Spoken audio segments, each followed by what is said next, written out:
This side Harsh Bhardwaj welcome you all into the another amazing sessions of code India. जैसा कि आप सभी को पता होगा कि हम लोग C++ की प्लेलिस्ट को कवर अप कर रहे हैं, जो कि हम लोग बिल्कुल बिगिनर लेवल से बिल्कुल एडवांस लेवल तक लेकर जाएंगे, जहां पर आप सक्षम हो कि आप IOI के लिए भी प्रिपेयर कर सके और आप प्लेसमेंट के लिए भी प्रिपेयर कर सके। तो इसी प्लेलिस्ट को आगे बढ़ाते हुए हम लोग आज नेक्स्ट लेक्चर डिस्कस कर रहे होंगे C++ का ऑपरेटर्स एंड एक्सप्रेशंस। ओके, ये बहुत ही इंपॉर्टेंट, ये one of the most important topics है C++ का ऑपरेटर्स एंड एक्सप्रेशंस, जहां पर हम लोग पढ़ेंगे कि किस तरीके से हम लोग कौन कौन से ऑपरेटर्स हैं जिनका यूज कर करके हम लोग डिफरेंट एक्सप्रेशंस बना पाते हैं, जो कि हमारे कंप्यूटर या हमारे सिस्टम को वेरियस कंप्यूटेशन करने के लिए इंस्ट्रक्शंस दे पाते हैं। तो अगर आप इस चैनल पर पहली बार आए हैं तो प्लीज इस चैनल को सब्सक्राइब कर दीजिए और बेल नोटिफिकेशन आइकन को हिट कर दीजिएगा, ताकि कोई भी इंपॉर्टेंट वीडियो आपसे मिस ना हो पाए। ओके, तो चलते हैं, आज के लेक्चर को हम लोग शुरू करते हैं और पढ़ते हैं कि आखिर ऑपरेटर्स क्या होते हैं और एक्सप्रेशंस क्या होते हैं। हम लोग अपने मार्कर का कलर चेंज करके ब्लैक कर लेते हैं, जो कि इस पे सही कॉन्ट्रास्ट आएगा। तो हम लोग डिस्कस करते हैं कि पहले ऑपरेटर्स क्या होता है, और फिर एक्सप्रेशंस क्या होता है। तो जनरली अगर हम लोग कोई भी प्रोग्राम लिख रहे होते हैं या कोई भी कोड लिख रहे होते हैं, तो उसमें हम लोग क्या करते हैं, बहुत सारे डेटास को अलग अलग वेरिएबल्स में स्टोर कर देते हैं। अब एक बार जो हमारे डेटा है वो वेरिएबल्स में स्टोर हो गया है, क्योंकि वेरिएबल्स तो एक कंटेनर होता है जिसमें कि डेटा हमारे स्टोर किए जाते हैं। तो एक बार जो डेटा हमारे वेरिएबल्स में स्टोर हो गया, तो अब उन पर डिफरेंट हम लोग ऑपरेशन को परफॉर्म कराते हैं। तो जो डिफरेंट ऑपरेशन को हम लोग परफॉर्म कराते हैं, तो जिन डेटा पर वो ऑपरेशन को परफॉर्म कराया जाता है उन डेटा को हम लोग कहते हैं ऑपरेंड। ओके, जिन डेटा पर, जिन वेरिएबल्स पर उन डिफरेंट ऑपरेशंस को परफॉर्म कराते हैं हम लोग, उन डेटा को हम लोग कहते हैं ऑपरेंड्स। तो सिंपली यहाँ पर लिखा हुआ है कि the data on which operations are performed are known as operand. उस डेटा पर, वो डेटा जिस पर की ऑपरेशन को परफॉर्म कराया जाता है, उसको हम लोग कहते हैं ऑपरेंड। और जो टाइप ऑफ ऑपरेशन हम लोग परफॉर्म करते हैं किसी ऑपरेंड पर, उसको हम लोग कहते हैं ऑपरेटर। ओके, इसको एक बहुत ही सिंपल, बहुत ही इजी एग्जांपल से हम लोग समझते हैं। मान लेते हैं कि हम लोग दो वेरिएबल बनाए, एक वेरिएबल है z, एक वेरिएबल है y, और इन दोनों को मल्टीप्लाई किए। तो अगर ये वेरिएबल है z, तो इसमें जरूर कोई ना कोई डेटा इंसर्ट किया गया होगा। अगर ये कोई वेरिएबल है y, तो इसमें भी कुछ ना कुछ डेटा इंसर्ट किए गए होंगे। तो चूंकि इन दोनों वेरिएबल्स पर, इन दोनों डेटा पर मल्टीप्लिकेशन का ऑपरेशन किया जा रहा है, तो इसलिए x और y हमारे क्या कहलाएंगे, ये कहलाएंगे ऑपरेंड। क्या कहलाएंगे, ऑपरेंड। और ये जो मल्टीप्लिकेशन सिंबल है, ये हमारे मल्टीप्लिकेशन ऑपरेटर अप्लाई किया जा रहा है। तो ये जो मल्टीप्लिकेशन, हमारे मल्टीप्लिकेशन ऑपरेशन को अप्लाई किया जा रहा है, तो ये जो मल्टीप्लिकेशन ऑपरेशन है, ये हमारा क्या हो जाएगा, मल्टीप्लिकेशन ऑपरेटर। और ये ऑपरेंड और ऑपरेटर के कॉम्बिनेशन से ये जो स्टेटमेंट बना है, इसको क्या कहेंगे हम लोग, एक्सप्रेशन। इसको क्या कहेंगे, एक्सप्रेशन। आई थिंक ये बहुत हद तक क्लियर हो चुका होगा, कि जो डेटास होते हैं जिन पर के ऑपरेशन को परफॉर्म कराया जाता है, उनको हम लोग कहते हैं ऑपरेंड। जो ऑपरेशन परफॉर्म होता है उसको हम लोग कहते हैं ऑपरेटर। ठीक है, जैसे कि यहाँ पर ये जो मल्टीप्लिकेशन है, ये ऑपरेटर है। यहाँ पर मल्टीप्लिकेशन आपको ऑपरेटर लगा है, जिसको हम लोग एस्टेरिस्क मार्क से डिनोट करते हैं। और ये जो z इंटू वाई, ये जो टोटल लिखा हुआ है कंबाइंड फॉर्म से, इसको हम लोग क्या कहते हैं, एक्सप्रेशंस। ओके, आई थिंक कि अब बहुत हद तक क्लियर हो चुका होगा कि क्या होता है ऑपरेटर, क्या होता है ऑपरेंड और क्या होता है एक्सप्रेशंस। अब हम लोग आगे बढ़ते हैं और अच्छे से ऑपरेटर्स को पढ़ते हैं। तो यहाँ पर हम लोग पढ़ रहे हैं कैटेगरी ऑफ ऑपरेटर्स। ओके, तो अगर हम लोग डिस्कस करें कैटेगरी ऑफ ऑपरेटर को, तो on the basis of number of operand on which an operator operates, मतलब कि नंबर ऑफ ऑपरेंड जिन पर कोई भी ऑपरेशन परफॉर्म किया जा रहा है, उस बेसिस पर ऑपरेटर तीन प्रकार के होते हैं, यूनरी ऑपरेटर, बाइनरी ऑपरेटर और टर्नरी ऑपरेटर। ओके, अब यूनरी ऑपरेटर किसको कहते हैं, तो यूनरी ऑपरेटर उस ऑपरेटर को कहते हैं जो कि एक ऑपरेंड के साथ ऑपरेट किया जाता है, या यूनरी ऑपरेटर उस ऑपरेटर को कहते हैं जिस ऑपरेशन में केवल एक ऑपरेंड का यूज किया जाए। लाइक यहाँ पे जैसे लिखा हुआ है कि यूनरी ऑपरेटर उस ऑपरेटर को कहते हैं जो कि सिंगल ऑपरेंड पर वर्क करता हो।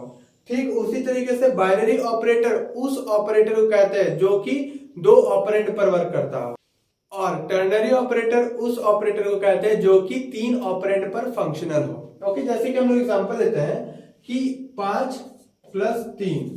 तो ये जो एडिशन है, इस एडिशन सिंबल को यूज करने के लिए, जो एडिशन ऑपरेशन को करने के लिए, इस एडिशन ऑपरेशन को करने के लिए हमें दो ऑपरेंड की जरूरत पड़ी, एक तो 5 और एक तो 3। तो ये जो एडिशन ऑपरेटर होगा वो कैसा ऑपरेटर होगा? ये होगा बाइनरी ऑपरेटर, ये होगा बाइनरी ऑपरेटर। ठीक है, अब आप पूछोगे यूनरी ऑपरेटर क्या होगा? यूनरी ऑपरेटर सपोज दैट कि आपको दिया गया है कि a इज इक्वल टू 5 है, आपको एक वेरिएबल दिया गया है a इंट टाइप का, जिसमें कि हम लोग 5 स्टोर किए हैं। अब क्या किया गया है कि यहाँ पर आगे माइनस साइन लगा के a लिख दिया गया। तो ये जो माइनस साइन है, ये जो केवल माइनस है, ये क्या करेगा? माइनस इज इक्वल टू क्या हो जाएगा? -5। तो मतलब कि 5 जो पॉजिटिव वैल्यू था उसके वैल्यू को ये नेगेटिव बना दिया यहाँ पर। मतलब कि यहाँ पर एक ऑपरेशन हुआ और ये जो ऑपरेशन हुआ ये केवल एक ही ऑपरेंड पर परफॉर्म किया गया। आप कह सकते हैं ये जो ऑपरेशन यहाँ पे परफॉर्म किया गया पॉजिटिव से नेगेटिव बनाने का, तो इस ऑपरेशन के दौरान हमारे ऑपरेटर को केवल एक ही ऑपरेंड की जरूरत पड़ी इस ऑपरेशन को कंप्लीट कराने के लिए। तो इसलिए इस ऑपरेटर को हम लोग यूनरी ऑपरेटर कहेंगे। ओके, ठीक उसी तरीके से टर्नरी ऑपरेटर, जिसको ऑपरेट करने के लिए 3 ऑपरेंड की जरूरत होती है, ये हम लोग आगे पढ़ेंगे। जैसे जैसे हम लोग लेक्चर्स में आगे बढ़ते जाएंगे हम लोग पढ़ेंगे। तो भाई ये तो बात हो गई classification of operator on the basis of number of operand.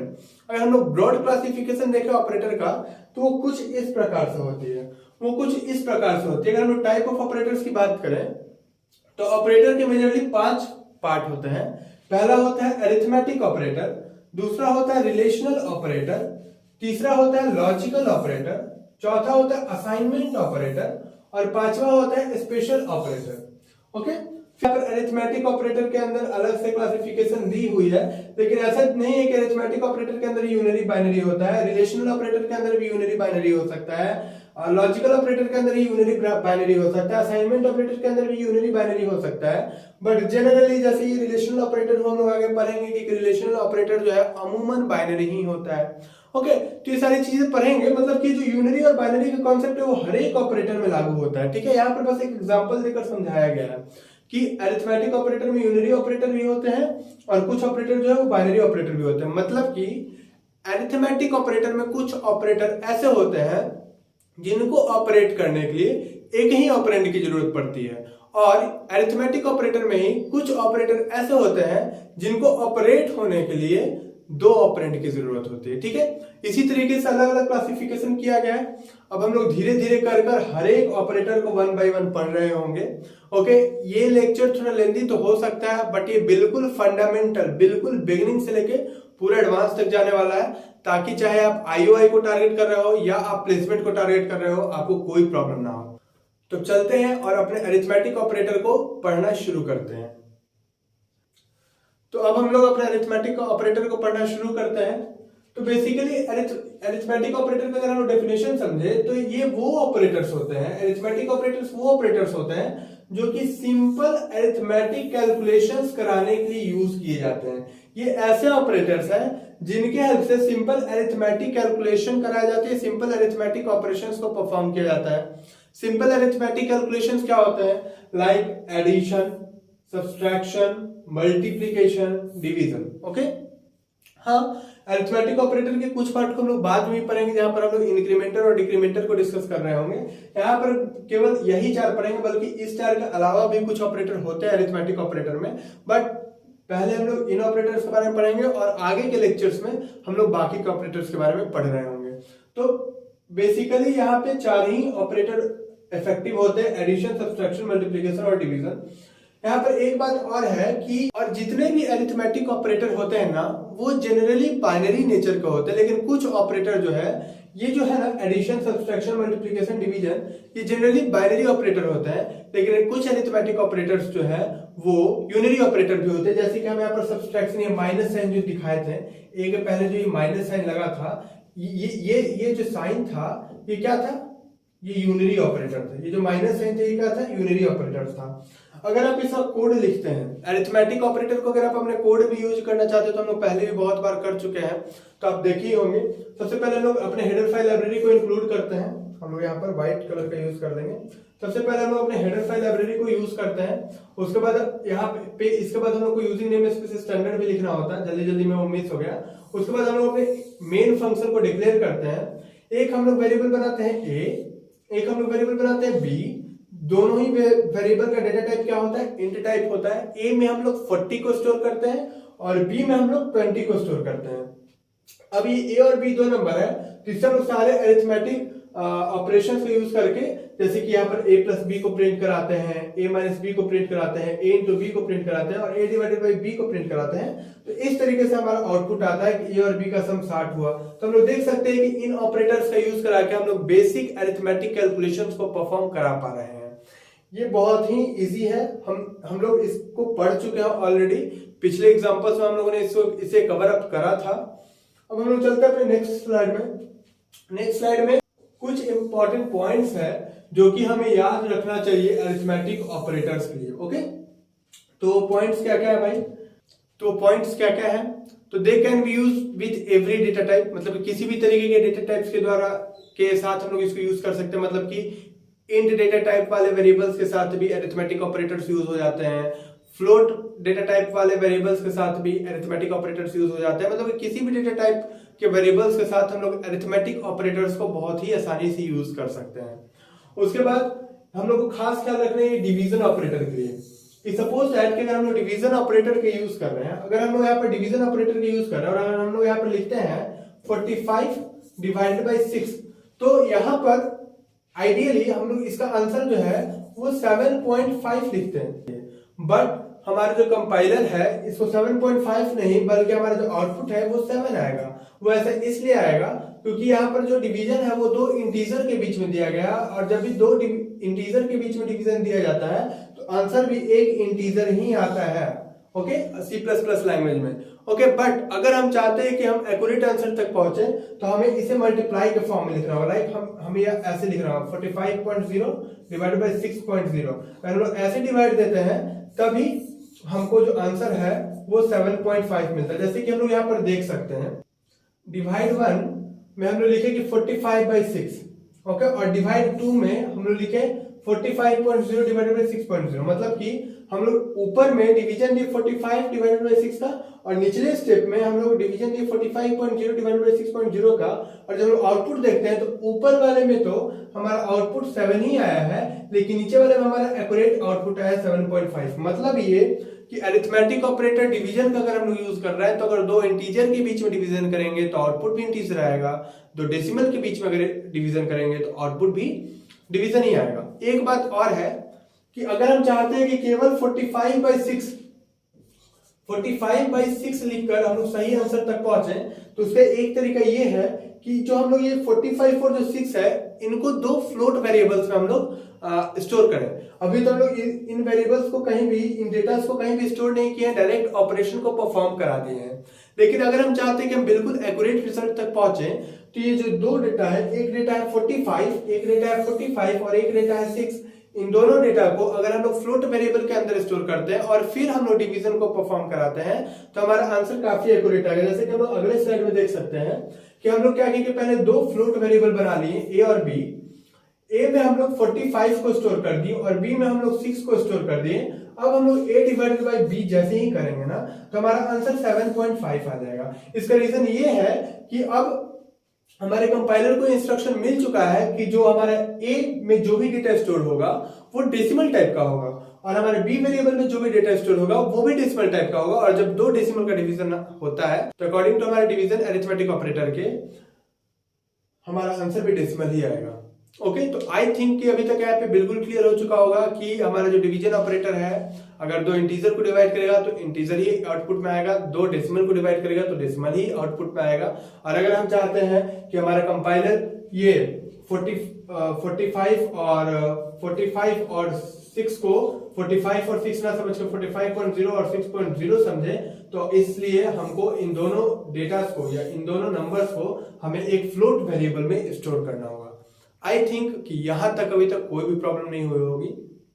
अब हम लोग आगे चलते हैं और मॉड्यूलस ऑपरेटर को पढ़ते हैं और समझते हैं कि आखिर मॉड्यूलस ऑपरेटर क्या होता है। ओके, तो यहां पर हम लोग आ गए हैं, अपने मॉड्यूलस ऑपरेटर को डिस्कस करते हैं।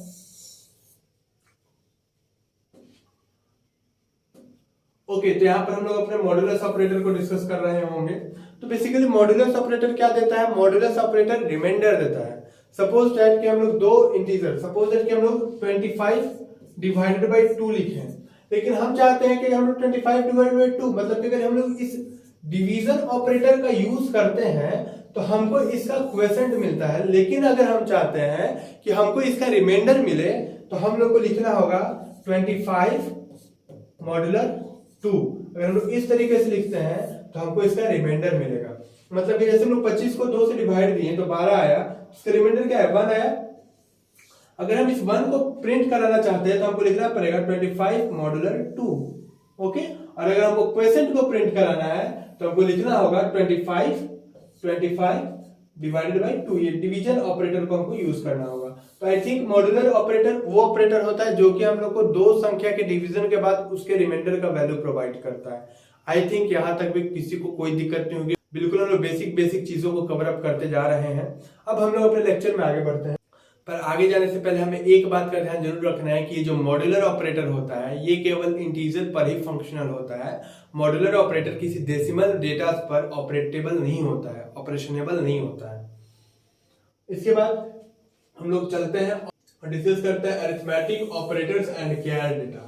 इससे पहले लोग पढ़ चुके हैं कि अगर अरिथमेटिक ऑपरेटर डेसिमल्स के साथ हो तो किस तरीके से बिहेव करता है, इंटीजर डेटा टाइप के साथ किस तरीके से बिहेव करता है। अब हम लोग सीखेंगे कि अरिथमेटिक जो ऑपरेटर है वो कैर डेटा के साथ किस तरीके से ऑपरेट करता है। मतलब कि एक कैर डेटा है A, एक कैर डेटा है B, और इसके बीच में अगर प्लस सिंबल का यूज किया जाए तो आखिर आउटपुट में क्या आएगा, what will be in the output, okay. तो 3-4 चीजों को हम यहाँ पे 4 पॉइंट में इसको क्लैरिफाई किए हैं कि we can only use the addition and subtraction operator with the variables of char data type. वो वेरिएबल जो कि कैर डेटा टाइप के होंगे उनके साथ केवल हम लोग दो ही अरिथमेटिक ऑपरेटर को यूज कर सकते हैं, एक है एडिशन और एक है सब्सट्रैक्शन। तो पहला तो नोट करने वाला बात ये हो गया कि जो हमारा कैर डेटा टाइप वाले वेरिएबल्स होंगे उनके साथ मल्टीप्लीकेशन और डिवीजन वाले ऑपरेटर्स काम नहीं करेंगे, फंक्शनल नहीं होंगे। दूसरा पॉइंट पर आते हैं। दूसरा पॉइंट ये कहता है कि आखिर एडिशन ऑपरेटर और सब्सट्रैक्शन ऑपरेटर इसलिए इस पर काम कर पाता है क्योंकि जो भी कैर डेटा होता है, सपोज दैट कि ये जो ए वेरिएबल है, सपोज दैट कि जो ए डेटा है ये कैर डेटा है, तो कैर डेटा है तो जब भी इसके साथ प्लस या माइनस लगेगा ना तो हमारा कंपाइलर इसको ए नहीं समझेगा बल्कि इस ए को इसके आस्की वैल्यू में कन्वर्ट कर देगा जो कि एक इंटीजर होता है। अब आस्की वैल्यू क्या होता है, तो ए से लेकर सपोज दैट कि हम लोग जब भी ए प्रेस करते हैं तो हमारा कंप्यूटर ए को ए नहीं समझता है। क्या होता है कि ए पहले आस्की वैल्यू में कन्वर्ट होता है, ठीक है, आस्की वैल्यू में कन्वर्ट होता है जो कि एक इंटीजर होता है। अब उस इंटीजर को हम लोग बाइनरी में कन्वर्ट करते हैं और उस बाइनरी को हमारा कंप्यूटर समझता है और फिर उसको कंप्यूट करता है। बेसिकली हमारा कंप्यूटर एबीसीडी नहीं समझता है।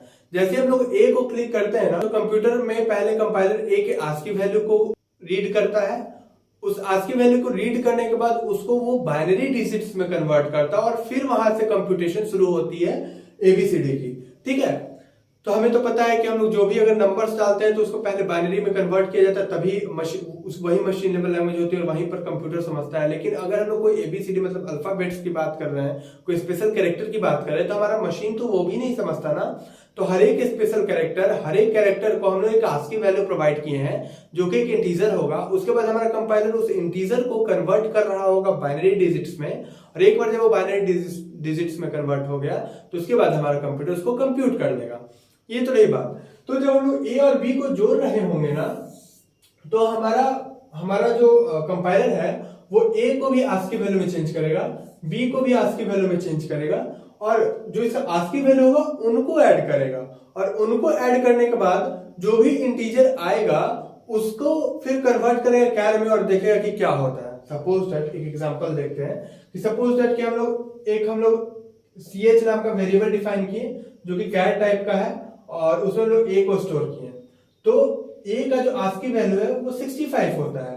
तो अब जो है अब हमारा जो कंपाइलर है वो ch में मानेगा कि ch में ए नहीं बल्कि 65 स्टोर है, ठीक है। आप लोग बगल में देख रहे होंगे आस्की वैल्यू का एक चार्ट आ गया होगा, आप लोग एक बार इसको ऑब्जर्व कर लीजिए आस्की वैल्यू के चार्ट को। आपको इस आस्की वैल्यू के चार्ट को याद नहीं रखना है, मैं आगे चलकर एक कोड बताऊंगा कि कैसे आप किसी भी कैरेक्टर के आस्की वैल्यू को निकाल सकते हो। इसका एक तरीका है, इसके लिए भी एक स्पेशल सिंटेक्स है जिसके हेल्प से हम लोग किसी भी कैरेक्टर का आस्की वैल्यू निकाल सकते हैं। ठीक है, थर्ड पॉइंट ये है कि जब भी हम लोग कोई लिखते हैं लेटर, तो लेटर नहीं लिखते हैं बल्कि वो उसके आस्की वैल्यू में स्टोर होता है। मतलब कि जो हमारा ch वेरिएबल है इसमें a ना स्टोर होकर इसका आस्की वैल्यू 65 स्टोर है। ओके, और मान लेते हैं कि हम लोग क्या किए कि इसके अगले स्टेप में इस ch में 1 जोड़ दिए। ch में जैसे ही 1 जोड़े तो 65 में 1 जुड़ा तो 66 हो गया।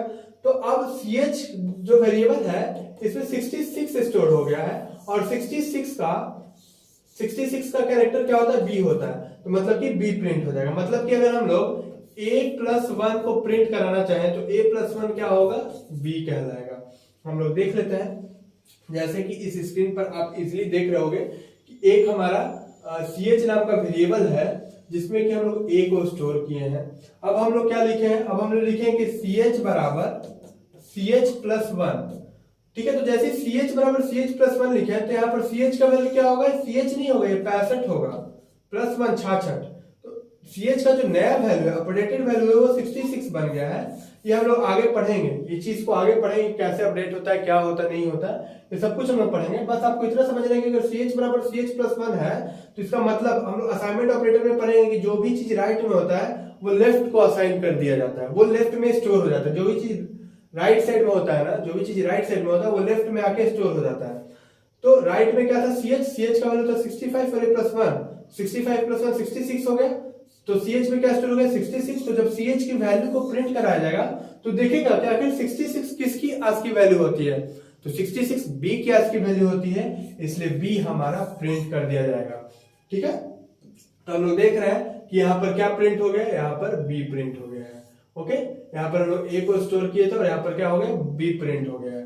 ठीक है, जैसे कि हम लोग यहाँ पर लिखे थे cout the value of character variable is ch।